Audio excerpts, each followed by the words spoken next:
am not an angry beaver. I am a bear. What do I need to do to convince you people of that? Drink Coke? Chase after honey? Steal picnic baskets? What does it take to convince you?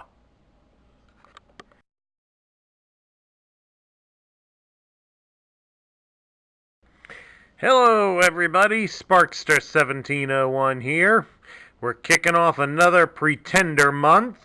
We're going to take a look at a Pretender beast this time around. We're taking a look at the Autobot Ground Trooper, Chainclaw. Now, Chainclaw would be released in 1988. And he would only be available in 1988. He would be discontinued by 1989.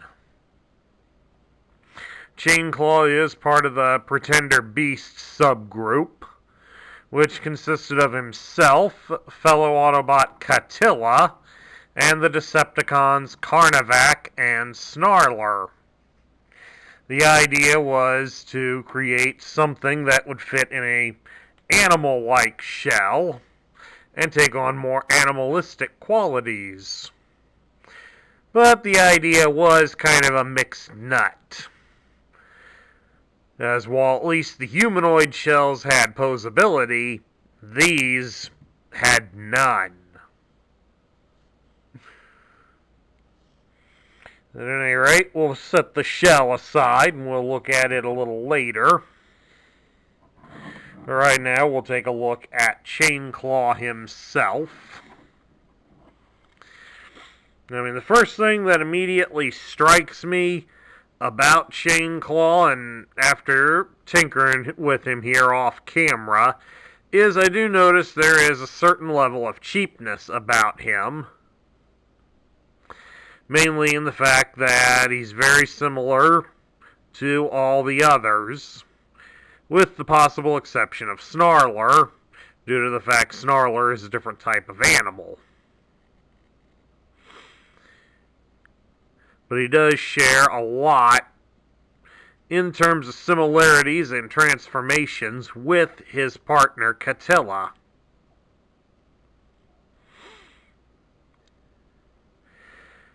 But there is some differences, and they start with the posability. As with Chainclaw, you can turn his head to the side.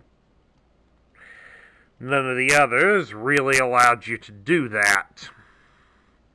You can rotate his arm at the shoulder. Of course, you need to move the leg out of the way here, and it will allow the arm to rotate all the way around.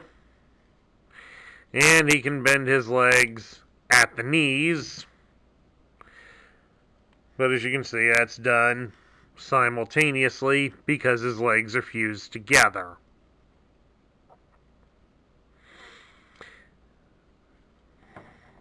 Alright, let's transform him into his alternate mode. The first thing we've got to do is, of course, remove his weapon. And we'll bring his arms straight up like so.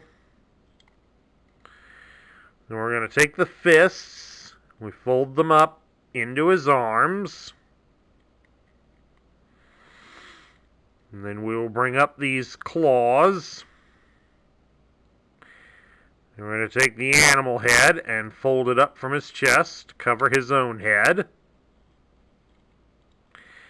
Then we come down here, we rotate his legs back up into his hips, and then adjust the animal legs out like so.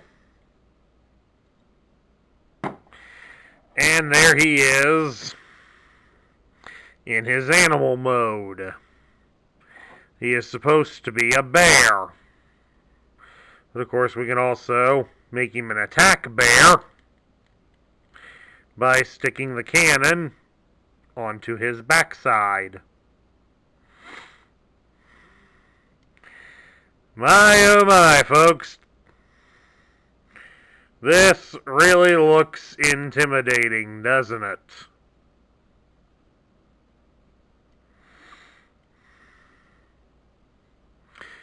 I really don't know, folks. I think I'd probably be more impressed if Yogi Bear was carrying the gun, holding up people for the picnic baskets. Now, of course, to get Chainclaw ready for being in the shell, first of all, we gotta remove the gun. I'm going to take his front legs, and you fold up the bear claws. Then you're going to fit his arms so they rotate and twist to be down onto his belly. And then you simply rotate his the back legs up to cover the sides. And now with that, he's ready to go inside the shell. Just pop the shell apart like so. And he goes in here. About in the center. On the one side there is a set of guides here. That's where you would line him up with. Put his legs in there. And then simply attach the shell. If you've got him in the right position, the shell will seal up tightly all around. Now, of course, to get the bear shell ready for battle, all we got to do is add the helmet to it. Helmet just slides right down onto the head. And it's just a little difficult to get it into the right position so it doesn't look stupid. That's a lot of work. Best thing to do is try to get it so it clears the ears and goes on straight. There we go. Just about exactly like that. And of course, on this hole just behind the helmet, you would mount the gun. And there is the shell in its battle mode,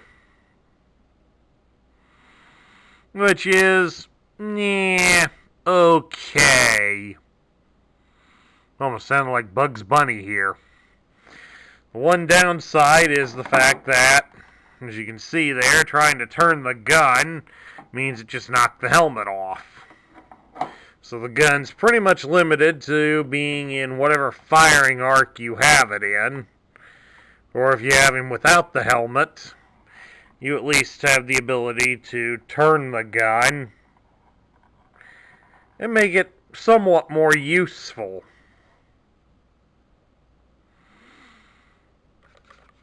Now we'll take a look at Chainclaw's accessories, starting with the two halves of the shell. This is the left side of the shell. As you can see on the interior of it, it has all the holes in it for the connections. The right half of the shell features all the posts. There's 4 posts altogether. 2 of them are rather long, and you get 2 short ones. Plus it has the plastic bars in here to show where he's supposed to be lined up with. And of course, combined together, they form the complete animal. Chainclaw is unique amongst them, as his tail is molded on and not a separate accessory like it is on all the other Pretender beasts. We also have his gun, which is described on the instructions as an energy blaster. It is a double-barreled gun, so that does make it rather unique amongst the Pretender beasts. And it does have 2 posts on it, one large and one small. The small one naturally is used to connect to the robot's arms. The large one connects to the shell and the alternate mode.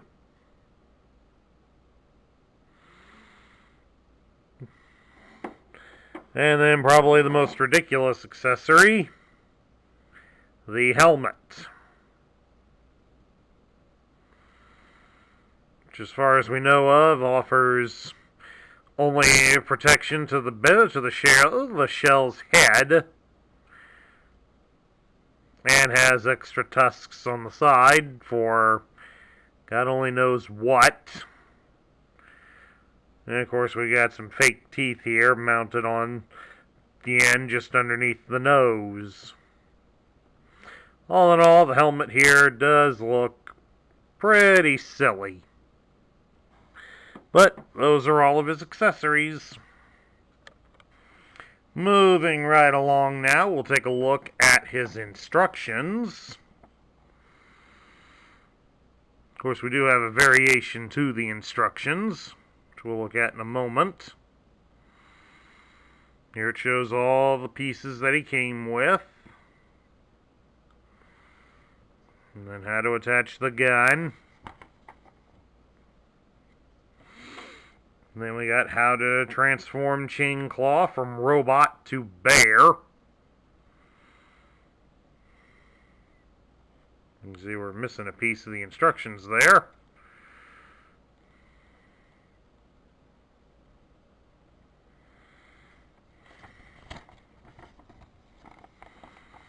And then, of course, finish up mounting the gun on the bear.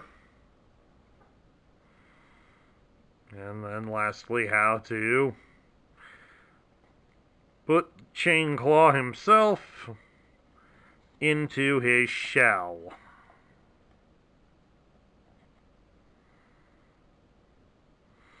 And of course, they show here on the instructions to stick him in the left half of the beast's shell, when in reality he should go in the right half to be properly lined up. And how to put the stickers on. And lastly, a reminder to save your robot points, despite the fact we really didn't have many offers still going around then. And how to read the tech spec. Of course, as I said, I also have a variant to the instructions. Right here we have the Canadian variant, which has it in both English and French.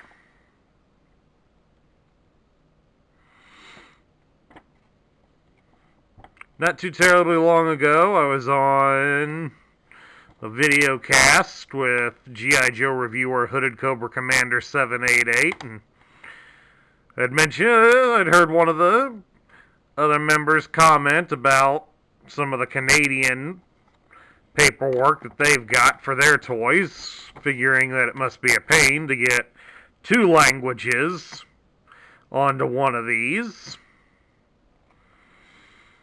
To which I had to pipe in that I have many of the Transformer tech specs that are in 4 languages. So it's kind of top that. That did seem to impress. Because naturally, as you can imagine, those are not very easy to find. But surprisingly also not very expensive either.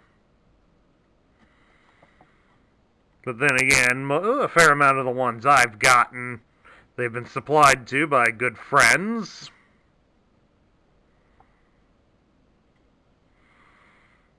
And when you want to keep friends around, you don't ask them how much they spent on something. But pretty much, as you can see, the instructions were more or less the same. You just had English and French. But now that we got down to the tech spec, and we only just have the American version, it's done up in red to signify he's an Autobot, even says Autobot. And it has the 3-character picture here that was common among the Pretenders, with the shell in the background, the robot in the middle, and the alternate mode down in front. It gives his name as Chainclaw, and his function is Ground Trooper. His motto is, "The only thing for certain is uncertainty." A ferocious warrior, usually too busy worrying to fight. Those 2 statements kind of contradict each other. Always afraid his outer shell won't unlock, that his fuel might be low, that his joints are rusting, or almost anything imaginable. Sometimes appears inoperative because he worries himself to a standstill. Outer shell is equipped with serrated thermal claws that can sear through metal like paper. In robot mode, armed with a double-barreled solid sonic energy blaster. So now this goes even further to say that the cannon is a sonic energy blaster. At any rate, we move on here. We'll place the decoder here over the grid and take a look at his vitals. It gives his strength is 9, his intelligence is 6, his speed is 5, his endurance is 8, his rank is 5, his courage is 4. I think that should be a little bit lower. His firepower is 7, and his skill is 6. I also think that should be a little bit lower. But in a few of the at least in the tough areas of his strength and endurance, Chainclaw has few rivals. Now we get down to my thoughts. What do I think of Chainclaw? To put it mildly, I don't like it. I do not like Chainclaw.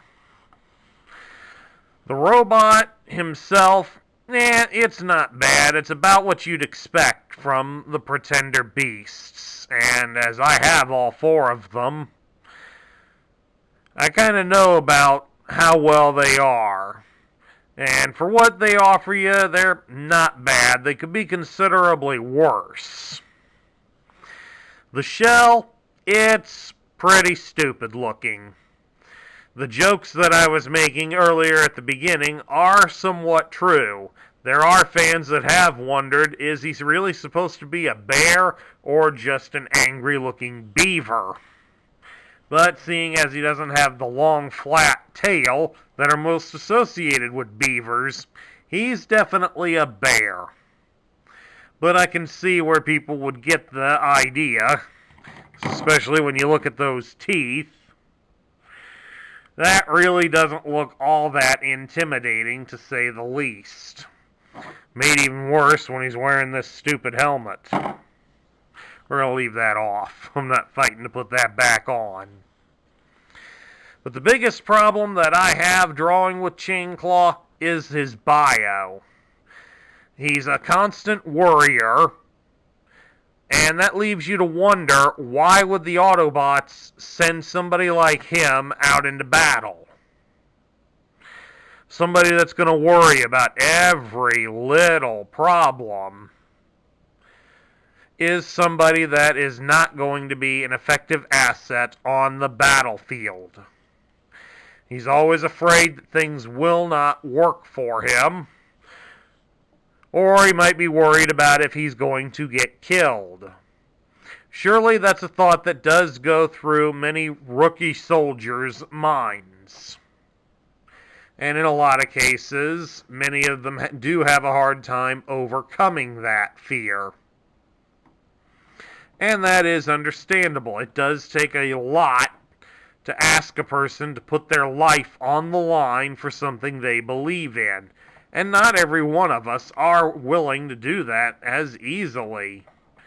Even those that are being professionally trained to do that sometimes do take more effort to be able to handle it. But in the case of this, with Chainclaw having it on him as a stigma, this doesn't work for a military-themed toy. It just seems to more work against him, as it makes Chainclaw more of a liability on the battlefield. They don't know if he's going to be able to go out and fight. And if he gets himself to the point that he's put himself in stasis lock because he's so worried about everything, that just makes him an easy target, and he's going to put more of his allies in jeopardy trying to protect him and get him to snap out of it. So, all in all, I think Chainclaw basically deserves to be in the bottom tier. If they had designed the toy a little bit better and had written him a better bio, he might have been able to squeak out into the middle tier, but just from the way this thing is, it's hard to give it any real praise at all.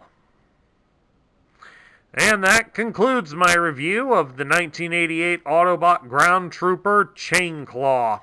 I hope you all enjoyed it. If you did, drop me a thumbs up on YouTube. If you're new to the channel, please hit the subscribe button down below and join our ranks. Also, please ring the notification bell, even though I know YouTube's notification system is broken at the moment. But you can always check out my channel's homepage on YouTube to see if I've loaded new content. And if you have any thoughts about Chainclaw that you'd like to share, please do so in the comments down below. This is Sparkster1701 saying I will catch you all later.